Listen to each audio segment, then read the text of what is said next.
claims for corruption and claims for lack of transparency came as well later, because most of the project was declared as a state secret. All of the major documents about financing the loan, financing the CRBC as a main contractor, financing, which is especially important, the subcontractors of the Chinese in Montenegro are declared state secret. I need to remind you that the CRBC was picked out of any kind of international tender, that the subcontractors are picked in cooperation between the CRBC and the Ministry of Traffic, again out of the public tender.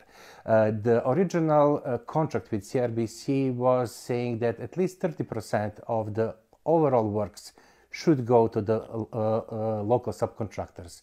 Last year figures are showing that over 50% is going to the local subcontractors, and they retracted something over 400 millions of euros until now.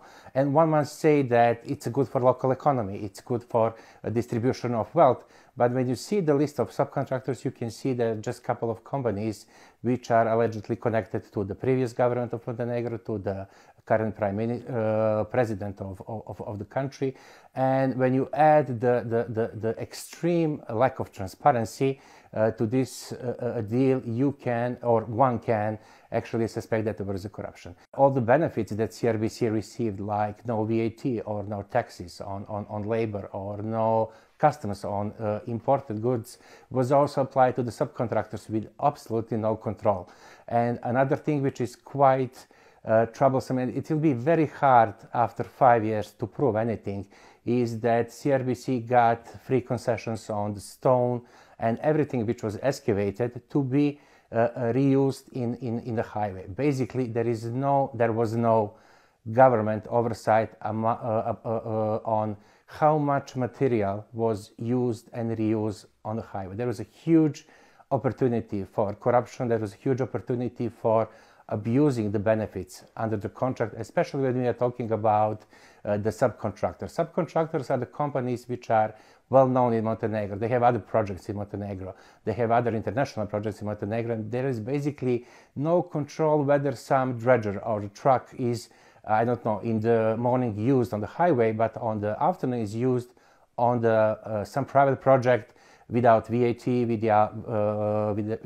without import tax or anything else. So there was a huge gap for any kind of use, and we saw from the experiences of the CRBC in other countries, but also this amount of the loan and the works, even in the countries which have more rule of law than Montenegro, that this scale of projects are usually go either with huge suspicions of corruption or in some cases even proven corruption of the high-level public officials. There was no public procurement procedures for the subcontractors. According to the modus operandi that was established between CRBC and the Ministry of Traffic, which is official investor in this project on behalf of the government, the CRBC just handpicked the subcontractors, and the Ministry of Traffic just to have to say okay to that.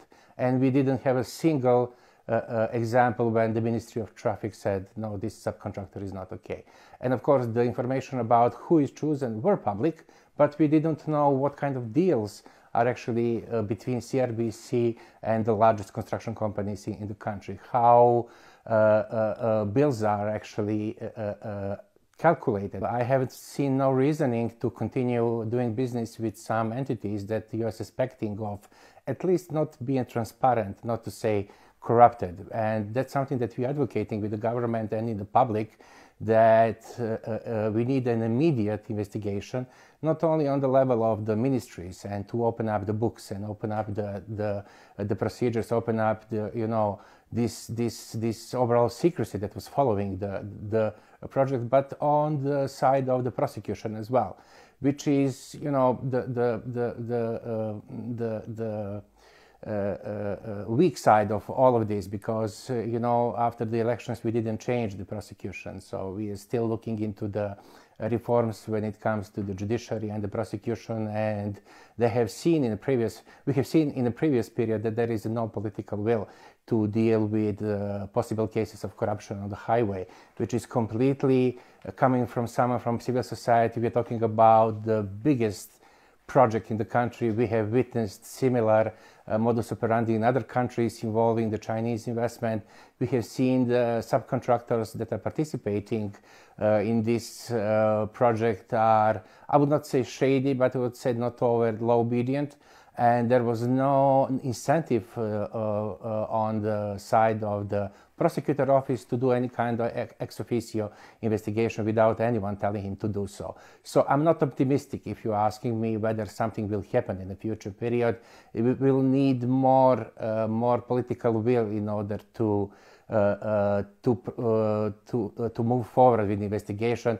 We will need to sort out this huge debt that we have towards Chinese. It will not be comfortable for the Montenegro to engage in any kind of investigation with the Chinese and at the same time being like the largest debtor in the country, which is putting Montenegro is in a position that it cannot decide freely if there was a corruption or not, because there always be some other alternative interest not to proceed with that. We spoke a lot about that kind of dependency from the China, not only in terms of the hard numbers and the figures and the fact that we are this year paying like 60 million euros, the first installment of the law, and it will be many more to come. But that kind of dependency, which is auto censorship on the Montenegrin institutions against the Chinese companies, because it will be unfair to say that if there were a corruption, that it's only on the Montenegrin side, because it takes two to tango when it comes to corruptions. I think that we have over the decades created a fertile soil for investors to come and to expect some kind of benefits for their investment. And it's completely okay when it comes to the motivation of the investor to gain profit, and it's completely legitimate. But when you have weak public control or weak institutional control, how those benefits are actually used or misused, and then you have the corruption and the suspicions that not everything was in line with the law. All the reports that were sent from CRBC to the management unit in the Ministry of Traffic, they are all declared as state secret. We have 3 state commissions that are following the design of the project, that are following the execution, and the third are following the other issues that are related to the highway. Members of those commissions swore, and they have to sign an NDA not to disclose any kind of information, and all of their reports are proactively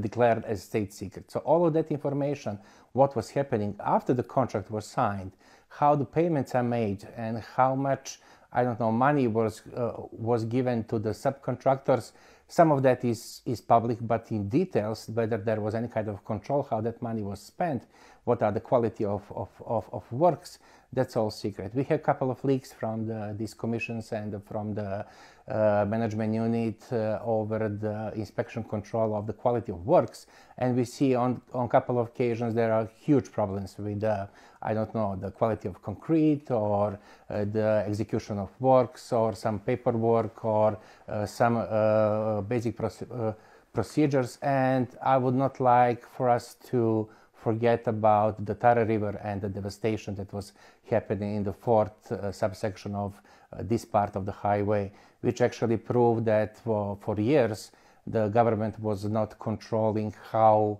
the construction sites are actually managed, which resulted in, for some parts, irreversible devastation on the UNESCO protected site of the Tara River. What we have is suspicions, which is based on the very, very organized effort of the state institutions to conceal key information that might lead to a conclusion that there is corruption, and a very organized effort to suspend any kind of civic control over the overall project. And I would not say they're doing that because they are bored. I think that they're doing that quite intentionally, having the track record of 2 things. One is how civil society are keen and capable to disclose corruption when they have information. And another one is similar examples in other countries when both CRBC and in general Chinese investments were involved. And of course, the third one that I didn't mention, the catastrophic track record of the government of Montenegro when it comes to investments and deals in the previous period.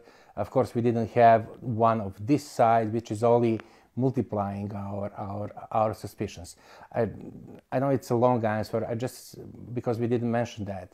It turned out after 4 years of construction that the previous Minister of Traffic didn't include the additional funds that were supposed to be paid by Montenegrin citizens for the electrification and the water supply of the highway and the bypass, which is connecting Podgorica to the highway. And it turns out that we need, as a taxpayer, to take another loans, which is something close to 100 million euros, and which is making this, kilometer of highway one of the most expensive in Europe, if not in the world.